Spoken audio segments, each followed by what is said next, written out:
Hello everyone, myself Siddharth Sherpa, back again with today's SST classes. So as we all were discussing the chapter, the socialism in Europe and the Russian Revolution, so we did some introductory video, we understood what socialism meant, तो उसको थोड़ा depth में पढ़ रहे हैं अभी. So हम लोग ने देखे society was changing and there were various groups of political groups that wanted to change the society in their own terms. सबके अपने अपने ideology थे. Yes. So today we will see some changes that came in the society. तो society में हम लोग बार बार change की बातें कल तक पढ़ रहे थे. लिबरल्स के बारे में समझे, रेडिकल्स के बारे में समझे, कंजर्वेटिव्स के बारे में देखे. And everyone was ready to accept change, everyone has their own ideology, सबका अपना अपना विचारधाराएं थी. ठीक है, कि किस प्रकार से चेंज लाना है सोसाइटी में. So today we will be discussing about the some changes that came in the society. अब चेंजेस तो डिमांड कर रहे थे, लेकिन अब चेंज भी तो आना चाहिए. लेकिन अब चेंज कैसे, किस आधार पे चेंज आया, तो हम लोग वो डिस्कस करेंगे. Is that clear? This house fly. So now the first change which came in the society was the industrial society and the social change. तो एक प्रकार से ये टॉपिक जो आप लोग देख रहे हो, so we will be talking about the industrial society and the social change. So industrial society यानी कि इंडस्ट्री बने हैं, उससे समाज में बदलाव आया है, और समाज में कैसे बदलाव आया. So these political trends, अब यहाँ पे these political trends का मतलब होता है बेटा, यहाँ पे हम लोग कल वाला बात कर रहे हैं. जो पॉलिटिकल ट्रेंड्स आ रहे थे, conservatives, liberals and radicals, they were shouting भाई मुझे चेंज दो. चेंज छुट्टा नहीं, मतलब बदलाव चाहिए. ठीक है, नहीं तो चेंज मतलब छुट्टा भी समझते हो तुम लोग कि भैया 500 का छुट्टा है, चेंज है. Not that change. That means अब चेंज तो वहां पे भी हो रहा है. यस. सो अब यहाँ पे पॉलिटिकल जो ट्रेंड्स आए थे कल, वो लोग क्या डिमांड कर रहे थे? They were demanding for change. So this political trend जो कल हम लोग देखे, ये एक संकेत था या एक क्या बोलते हैं, इशारा था किसकी ओर? नए समय की ओर, नए युग की ओर, नया बदलाव आ रहा था. तो अब समाज में सबसे पहला चेंज जो आया था वो एज अ इंडस्ट्रियल चेंज आया था बेटा. ठीक है, it was a time of profound social and economic change. यहाँ पे समाज में बहुत बदलाव आए हैं और साथ साथ आर्थिक स्थिति यानी कि लोगों की इकोनॉमी में भी बदलाव आया है. अब वो किस तरीके से आए. So now you all can see that it was a time when new cities came up and new industrialized regions developed, railways expanded, और इसको हम लोग क्या बोलते हैं? इंडस्ट्रियल रेवोल्यूशन बोलते हैं. You can see the arrow point out किया है यहाँ पे. ठीक है, बट एरो दो तरफ किया गया है दोनों. या तो हम लोग ये बोल सकते हैं कि इंडस्ट्रियल रेवोल्यूशन की वजह से ये चेंज आया, या ये चीज की नीड थी इसीलिए इंडस्ट्रियल रेवोल्यूशन आई. यानी कि इन दोनों तरफ है. ठीक है, डोंट थिंक कि इंडस्ट्रियल रेवोल्यूशन की वजह से ये आया है, इंडस्ट्रियल रेवोल्यूशन की वजह से नए सिटीज आए हैं, ये नहीं बोल सकते. और ये भी नहीं बोल सकते हैं कि नए सिटीज की वजह से क्या आया है? इंडस्ट्रियल रेवोल्यूशन आया. एक प्रकार में यहाँ पे दोनों चीज का नीड है. इंडस्ट्रियल रेवोल्यूशन आया, उसकी वजह से बहुत सारे डेवलपमेंट आए, और डेवलपमेंट के साथ साथ इंडस्ट्रियल रेवोल्यूशन भी आया. Is that clear? So now whenever there is a new industrial revolution, तो नए शहरीकरण होते हैं तो भाई बदलाव तो आएंगे. ये सर नो. तो इंडस्ट्रियल रेवोल्यूशन जब आया बेटा, तो यू कैन से नए सिटीज बने, नए इंडस्ट्रियल रीजन बने. अब जैसे कि यूरोप में क्या हो गए, बहुत सारे नए नए इंडस्ट्रियल रीजन्स बनने लगे, जिसमें तुम लोग को क्या देखने को मिला? जैसे कि इंडस्ट्रियलाइज्ड रीजन्स, नए नए इंडस्ट्रियल रीजन आए, रेलवेज बढ़ गए, नए नए रेलवेज, यानी कि नए नए मतलब रेलवे पहली बार अब यूरोप में शुरू हो गया. दैट मीन्स अब इससे क्या हुआ बेटा?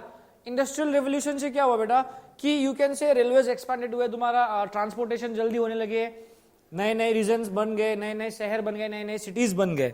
लेकिन जो ये इंडस्ट्रियल रेवोल्यूशन जो आया है बेटा, it came with a price. यानी कि शायद कुछ प्रॉब्लम्स लेके आए हैं. ये नहीं कि इंडस्ट्रियल रेवोल्यूशन आया तो काफी बहुत अच्छा हुआ है सोसाइटी को. ये कोई गारंटी नहीं है कि इंडस्ट्रियल रेवोल्यूशन की वजह से बहुत अच्छी चीज हुए.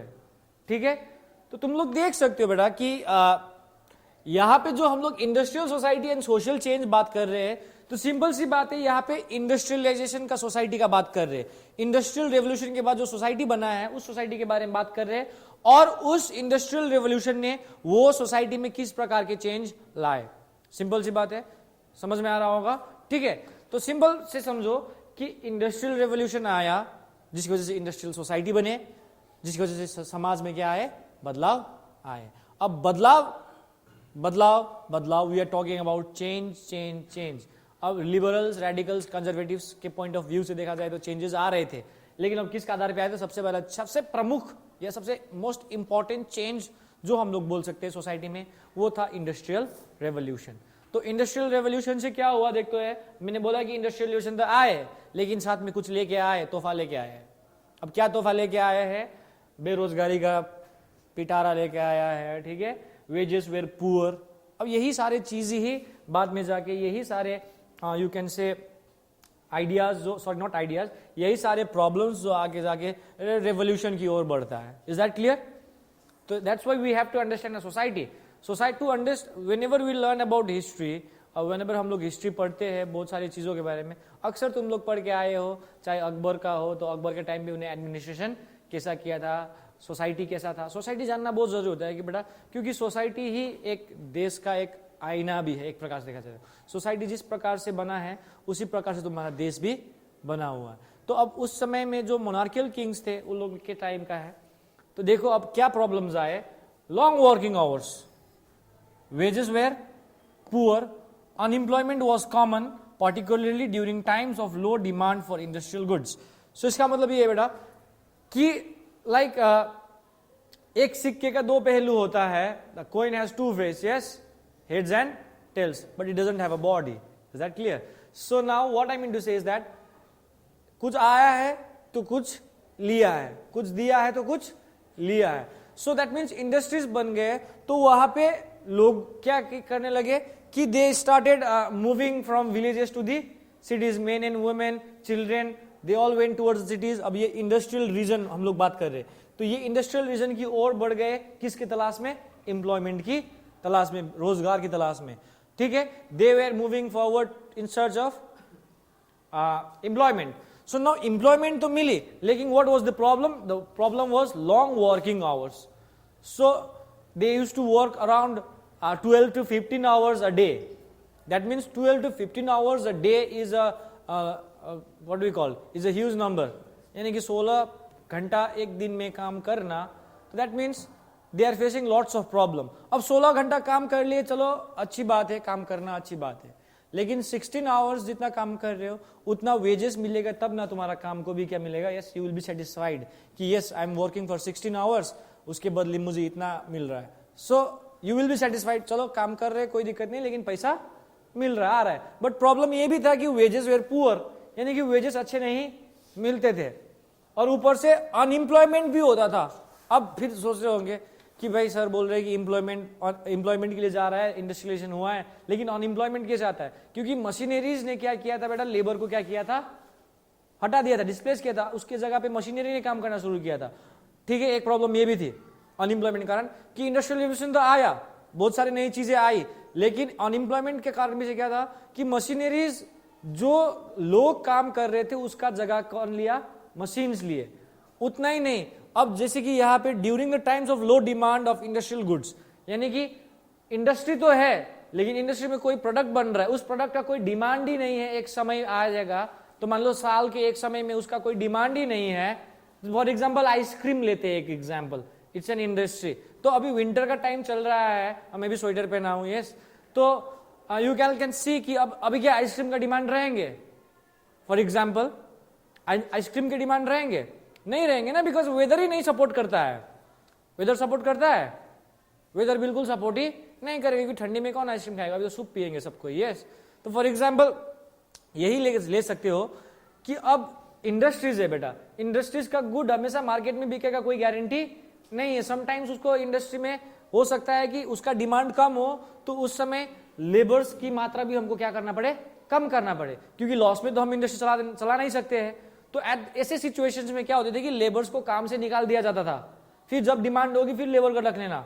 अब आज के जैसा दौर तो नहीं है कि लेबर्स को सिक्योरिटी मिले जॉब की, एटलीस्ट कुछ सिक्योरिटी मिले, कोई गारंटेड नहीं था वो लोग का life was like you can say guaranteed life नहीं था, सिक्योरिटी नहीं था। और ऊपर से housing and sanitation were problems since towns were growing rapidly.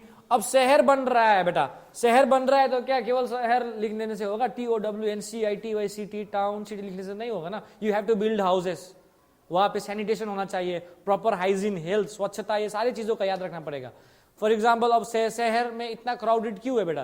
क्योंकि वहां पे सारे लोग बाहर से आते हैं काम करने के लिए। तो अब वही सिचुएशन वहीं पे था कि everyone was leaving their village and they were moving towards the cities in search for new opportunities. तो वहां पे सिटीज क्राउडेड होने लगे। अब पीपल को रहने के लिए जगह चाहिए, तो हाउसिंग प्रॉब्लम्स आने लगे, सैनिटेशन, स्वच्छता, toilet, bathroom was not proper, drainage way not good, and towns लगातार बढ़ रहे हैं। सोसाइटी तो आज भी चेंज हो रहा है, उस समय भी चेंज हो रहा है, और कल भी चेंज होगा, आने वाले भविष्य में भी समाज बदलेंगे, जमाना के साथ साथ नीड्स बढ़ते रहेंगे और सोसाइटी चेंज होते रहेगा। तो समाज, सोसाइटी के साथ जो चेंज हो रहा है उसके साथ हम अपने आप को एडेप्ट करना पड़ता है। तो अब यहाँ पे एडेप्टेशन के लिए जो एक चाहिए, तुमको जगह चाहिए, वही नहीं मिल रहा था बेचारे सबको। लेबर्स तो गए काम करने के लिए।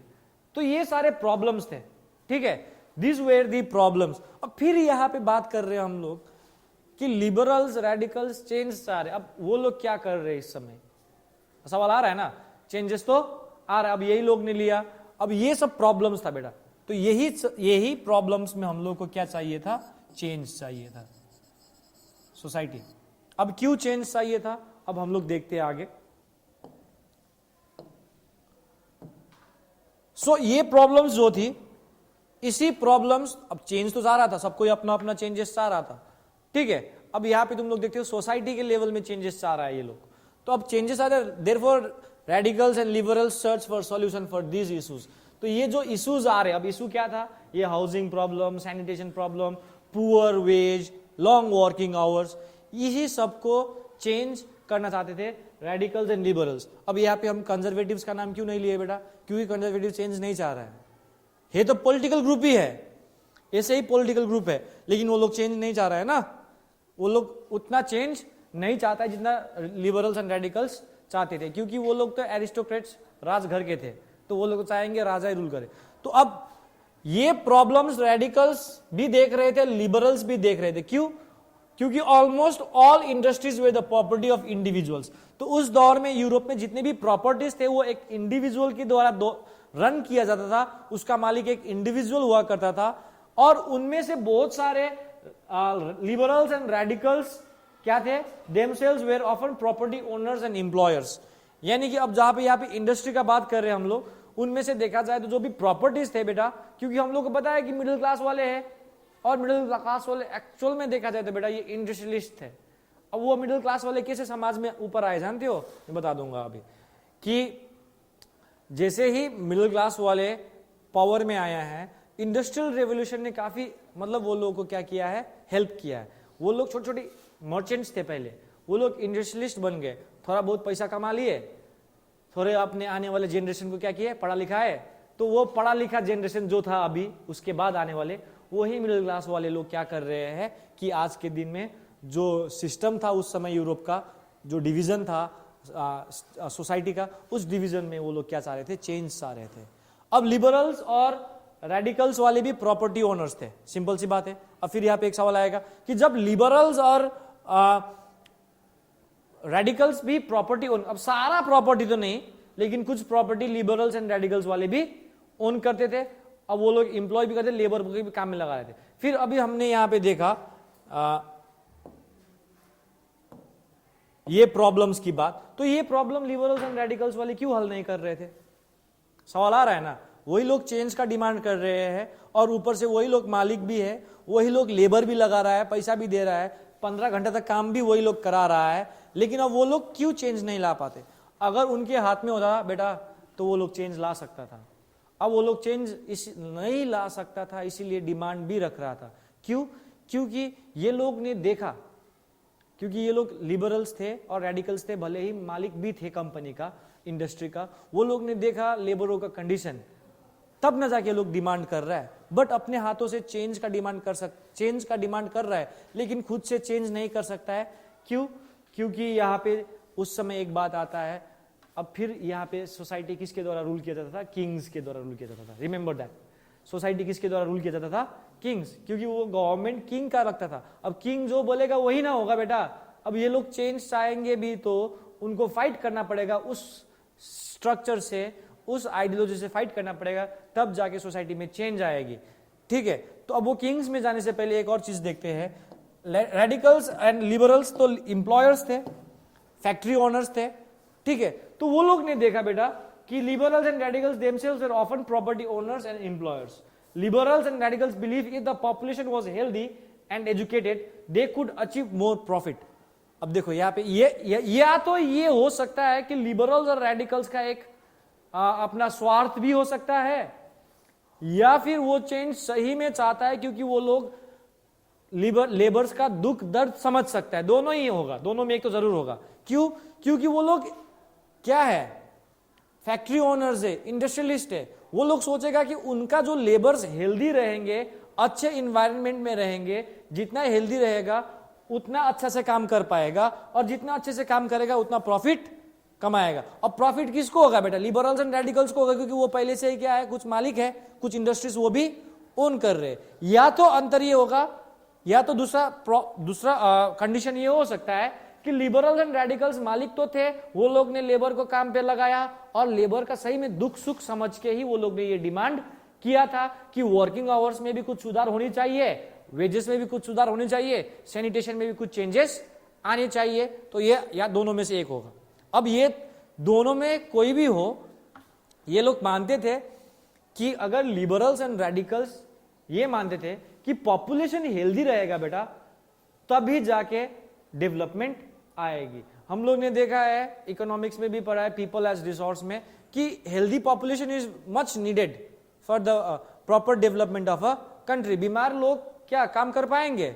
So if a healthy person can work for 16 hours तो और अच्छा हेल्दी रहेगा। सॉरी, फॉर एग्जाम्पल एक एवरेज हेल्थ के इंसान 10 घंटा काम कर सकता है, तो अब हेल्दी इंसान तो आराम से 15 घंटा काम कर लेगा ना, कोई बीमार नहीं है। तो बीमार लोग, वीक लोग क्या काम कर पाएंगे? नेवर। वो लोग काम भी करेंगे तो डर रहेगा कि भाई कदा भी काम करते करते मर ना जाए। यस, उतना कमजोर देखने लगे। तो दैट्स व्हाई ये एक मतलब भी हो सकता था ये लोगों का कि यस, कि दे बिलीव जितना पॉपुलेशन हेल्दी रहेंगे, जितना एजुकेटेड रहेंगे, उतना ही ज्यादा प्रॉफिट इंडस्ट्रीज को होगा। तो इस आधार पे इंडस्ट्रियल लेवल पे ये लोग चेंजेस चाह रहे थे। प्रॉब्लम लेकिन ये था, अब वो लोग फिर सर मैंने यही बात रिपीट कर रहा हूं दोबारा, कि वो लोग ने ऐसा क्यों नहीं किया, वो लोग खुद से चेंज क्यों नहीं कर पा रहे थे? खुद से इसलिए चेंज नहीं कर पा रहे थे because there was a problem of the old aristocracy and conservative regime established होगा यहाँ पे, ESTABLISHED, established in Europe after 1915। ठीक है, तो अब ये जो लाइन है, फिफ्थ लाइन, इसको समझने से पहले में तुम लोग तो यहां तक तो समझ में आ गया होगा। Yes everyone, from here let's talk. यहां से एक बार रिकैप करते, उसके बाद आगे जाएंगे। तो पॉलिटिकल ट्रेंड्स आ रहे थे सोसाइटी में, ठीक है, सिंपल सी बात है, पॉलिटिकल ट्रेंड्स आ रहे थे, नए दौर आ रहे थे। नए दौर किस तरीके से आए? क्योंकि सोशल एंड इकोनॉमिक चेंजेस आ रहे थे समाज में। कैसे आए? क्योंकि नए सिटीज बने, जिसकी वजह से इंडस्ट्रियल रेवोल्यूशन आया, या इंडस्ट्रियल रेवोल्यूशन की वजह से नए सिटीज बन गए। लेकिन इंडस्ट्रियल रेवोल्यूशन जो भी आए, वो एक प्रॉब्लम लेके आए, साथ में कुछ लेके आए, गिफ्ट लेके आए लोगों को। किसका gift? Long working hours, wages, unemployment, ये सारे प्रॉब्लम्स लेके आए। सैनिटेशन प्रॉब्लम, शहर बढ़ रहे थे, एडमिनिस्ट्रेशन अच्छे से नहीं हो रहे थे, तो इसीलिए लिबरल्स एंड रेडिकल्स सोसाइटी में चेंज चाह रहे थे। अब एक प्रकार से सोसाइटी में इसलिए चेंज भी चाह रहे थे क्योंकि वो लोग भी क्या थे? फैक्ट्री ऑनर्स थे। और फैक्ट्री ऑनर्स होने के नाते वो लोग ने ये देखा कि यदि पॉपुलेशन अगर हेल्दी रहेगा, एजुकेटेड रहेगा, प्रॉपर सैनिटेशन देंगे, तो वो हेल्दी पॉपुलेशन ज्यादा प्रॉफिट कमाने में मदद करेगा या काम आएगा, ये सोचा। लेकिन वो लोग खुद से क्यों नहीं बदल पाए? क्योंकि प्रॉब्लम ये था बेटा, क्योंकि there was a problem of old aristocracy and conservative regime established in Europe after 1915 regime। ठीक है, इज दैट क्लियर? सो ये प्रॉब्लम थी। अब ये आफ्टर 1815 का बात कहा जाए तो आफ्टर 1815 का बात मैं तुम लोग बता दूंगा। देखो for example, let's go back to the French revolution. Okay, French revolution में क्या हुआ था कि दे ओवरथ्रू द मोनार्क। वहां पे क्या हुए थे? अब पावर लोगों के हाथ में आया था। यस, एवरीवन नोज दैट कि पावर लोगों के हाथ में आया था, रिपब्लिक बन गए थे। यस, और मोनार्क भी हट गए थे पूरी तरीके से। फिर डायरेक्टरी आया, फिर उसके बाद क्या आया है, नेपोलियन आया। तो यहां पे जो कंजर्वेटिव का बात कर रहे हैं हम लोग 1815 के बाद के कंजर्वेटिव का बात कर रहे हैं, 1789 से पहले का कंजर्वेटिव का बात नहीं कर रहे। अब ये 19th सेंचुरी का बात हो रहा है, ठीक है। तो 1815 के बाद जो कंजर्वेटिव है, क्योंकि 1789 में जो फ्रेंच रेवोल्यूशन हुआ था उससे पहले भी तो कंजर्वेटिव थे, लेकिन वो कंजर्वेटिव क्या हो गए थे, हट गए थे। तो अब यहाँ पे 1815 जो है ये डायरेक्टली किससे रिलेटेड है, नेपोलियन से रिलेटेड है। किससे रिलेटेड है, नेपोलियन से। सो 1815 में क्या हुआ था बेटा, सबको पता होगा कि 1804 से लेके 1815 तक नेपोलियन का राज चला है, डिक्टेटर। अब जैसे डिक्टेटर था, अदर मोनार्क थे यूरोप के अदर मोनार्क मिलके, यूरोप के पावरफुल मोनार्क मिलके नेपोलियन को हराया है, ठीक है, इतना समझो, ठीक है। अब नेपोलियन को जब हराया तो 1815 के बाद फिर दोबारा से क्या होना शुरू कर दिया, जहां पे अब फ्रांस में हरा दिया नेपोलियन को, तो नेपोलियन के जगह पे फिर एक नया राजा डाल दिए, फिर कंजर्वेटिव दोबारा से क्या किया गया है, रिस्टोर किया गया है। तो जो दोबारा से कंजर्वेटिव जो रिस्टोर हुआ है, वो कंजर्वेटिव फिर सोसाइटी में चेंज जो आ रहा था उसको रोका है, उसको क्या किया है, रोक दिया है, ठीक है।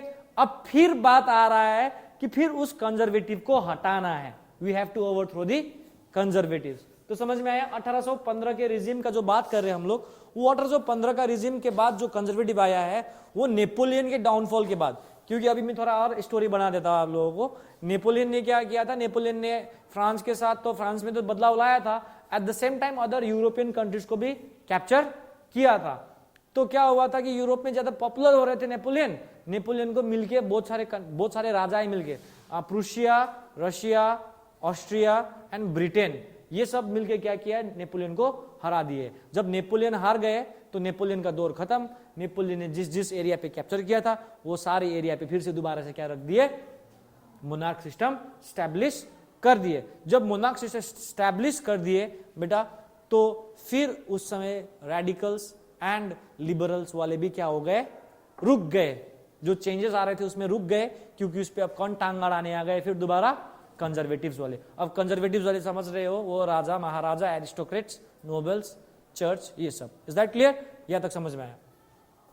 तो जब ऐसा होता है बेटा, फिर कंजर्वेटिव्स सबसे पहले तो फ्रांस में लगा है, इटली में, जर्मनी में, रशिया में, ये सारे जगहों पे कंजर्वेटिव्स रिजाइम चल रहे थे उस समय। तो यहां पे they became revolutionaries and work to overthrow the existing monarchs. So यहां पे revolutionaries also want change. Is that clear. तो ये लिबरल्स को ही हम लोग रेवोल्यूशनरीज बोलते हैं, ठीक है। Is that clear. Liberals and radicals को ही हम लोग रेवोल्यूशनरीज भी बोलते हैं। थोड़ा देखो अब यहाँ पे आइडियोलॉजी थोड़ा बढ़ रहा है। पहले समाज का ही था बात, अब यहाँ पे समाज को चेंज करने का बात आ रहा था, अब यहाँ पे अब सीधा बात फिर किसका आ रहा है, कंजर्वेटिव को हटाना और पूरा कंट्री लाना। उसमें बहुत सारे नेशनलिस्ट बात की है, नेशनलिस्ट, फिर अब वो भी लिबरल से ही है, लेकिन वो लोग लिबरल नेशनलिस्ट है। वो लोग क्या है, लिबरल नेशनलिस्ट। वो लोग चेंज चाह रहा है, लेकिन किसके आधार पे चेंज चाह रहा है, एक नेशन के आधार पे चेंज चाह रहा है। They wanted, nationalists talked about revolutions that would create nations where all citizens would have equal rights। तो पहले सोसाइटी का बात हो रहा था, अब आइडियोलॉजी थोड़ा बढ़ रहा है। अब उनमें से बहुत सारे लोग बोला कि भाई नहीं, ये मोनार्क को हटा रही है तब जाके ही अच्छा होगा। तो that now these are like liberal nationalist. Liberal पता है सबको चेंज चाहिए, और साथ साथ वो लोग क्या है, लिबरल के साथ साथ नेशनलिस्ट है। अब वो लोग मोनार्क को हटा के उस एरिया को क्या करना चाहते थे, एक कंट्री बनाना चाहते थे। Is that clear, I will understood here. So एक एग्जांपल ले सकते हैं। After 1815 Giuseppe Mazzini an Italian nationalist, ये क्या थे, इटालियन नेशनलिस्ट। अब ये बंदा देख रहे हो फोटो, ठीक है, he is a very great person who worked very hard to unify Italy. Okay, इनके साथ और एक लोग है गरिबाल्दी, इन्होंने यंग यूरोप, यंग इटली बनाया है। तुम लोग क्लास 10 में पढ़ोगे इनके बारे में काफी अच्छे तरीके से। Conspired with others to achieve this in Italy. Italy में बहुत सारे मोनार्क को हटाने के लिए अदर कंट्रीज के साथ मिलके बंदा ने क्या किया कि क्या किया, इटली में रेवोल्यूशन लाने का कोशिश किया। एक दो बार पकड़े भी जाते हैं, देश के बाहर भी निकाल दिया जाता है, but he never give up, क्योंकि वो चाहते थे कि जब तक मोनार्क रहेंगे, कंट्रीज अपना स्टेट अपना ही देश डिवाइड रहेंगे तो कुछ भी हासिल नहीं हो पाएगा। तो he wanted to change in the terms of, अब देखो यहाँ पे nationalist, don't get confused, okay, यही लिबरल रेडिकल्स का ही you can say broader meaning है। क्या है? ब्रॉडर एस्पेक्ट में देखा जाए तो जैसे हम लोग डेमोक्रेसी का ब्रॉडर एस्पेक्ट में पढ़े हैं, वो लोग चेंज चाह रहे हैं, कंडीशन मिल गया, लेकिन किसके आधार पर चाह रहे हैं? नेशनलिस्ट के आधार पे चाह रहे हैं, कि दे वांटेड अ नेशन। हमारे देश में भी नेशनलिस्ट थे ना, फ्रीडम फाइटर्स थे ना, जो हमारे देश को एक नेशन बनाना चाहते थे, जो ब्रिटिश का कॉलोनी था। तो लाइक दैट वे, तो माजिनी ने इटली में ये लाने का कोशिश किया था। तो आई hope you all understood the structure. ये टॉपिक जो आज हम लोग पढ़े, जो कि कहाँ से कहाँ पहुंच गए हम लोग देख सकते हो। शुरुआत हुआ था इंडस्ट्री से, तो जो चेंजेस आए थे लोगों में, वही चेंजेस को बदलने के लिए ही ये सब बातें किया गया था, क्योंकि लिबरल्स एंड रेडिकल्स लाचार थे, चाह के भी चेंज नहीं कर पा रहे थे। हाँ, आवाज उठा रहे थे, they were struggling, they wanted the change, but the problem was कि वहां पे जो कंजर्वेटिव्स नेपोलियन के बाद लगा हुआ था बेटा, उसको हम लोग क्या बोलते हैं, एक प्रकार से न्यू कंजर्वेटिव्स भी बोल सकते हैं। ओल्ड एरिस्टोक्रेट्स भी प्रॉब्लम थे, न्यू कंजर्वेटिव्स उसको भी बोल सकते हैं। तो ये प्रॉब्लम क्रिएट कर रहा था सोसाइटी में फिर से, क्योंकि जो चेंजेस फ्रेंच रेवोल्यूशन के कंटेक्स्ट में देखोगे तो जो चेंजेस आया था ना रेवोल्यूशन के बाद 1789 के बाद, तो उसके बाद दोबारा से बॉर्बन डायनेस्टी 1815 में लगता है, जब नेपोलियन हार जाता है। तो 1815 तक सरल तरीके से वो लोग चेंज के प्रति बढ़ रहे थे, लेकिन कंजर्वेटिव आ गए तो फिर से क्या हो गया, वहां पे वो चेंज रुक गया। कंजर्वेटिव्स ने क्या कर दिया, ब्रेक लगा दिया। तो उसकी वजह से ये इंडस्ट्रियल रेवोल्यूशन भी आया, उसकी वजह से नहीं, इंडस्ट्रियल रेवोल्यूशन भी आया, उसमें भी लोगों को बहुत सारे प्रॉब्लम हुए थे। यही प्रॉब्लम्स और यही चीजों को चेंज करने के लिए ये लिबरल्स रेडिकल्स सोसाइटी में उभर के आगे आए हैं। तो तुम लोग ने एक फोटो भी देख ली है गुस्सीपी माजिनी का, तो he was the person, example में ले सकते हो, जिन्होंने, ये इटालियन नेशनलिस्ट थे, इटली में यही, अब किसका बात कर रहे हैं, इक्वल राइट्स, ये एग्जिस्टिंग मोनार्च, ये सबको हटाने के लिए रेवोल्यूशन किया है। So he joined a secret group called as Carbonari, ठीक है, जेनोवा में पैदा हुए थे इटली के, ठीक है। I hope you understood till now यहाँ तक। So tomorrow we will be covering a different topic. Till then, stay safe, stay healthy and thank you.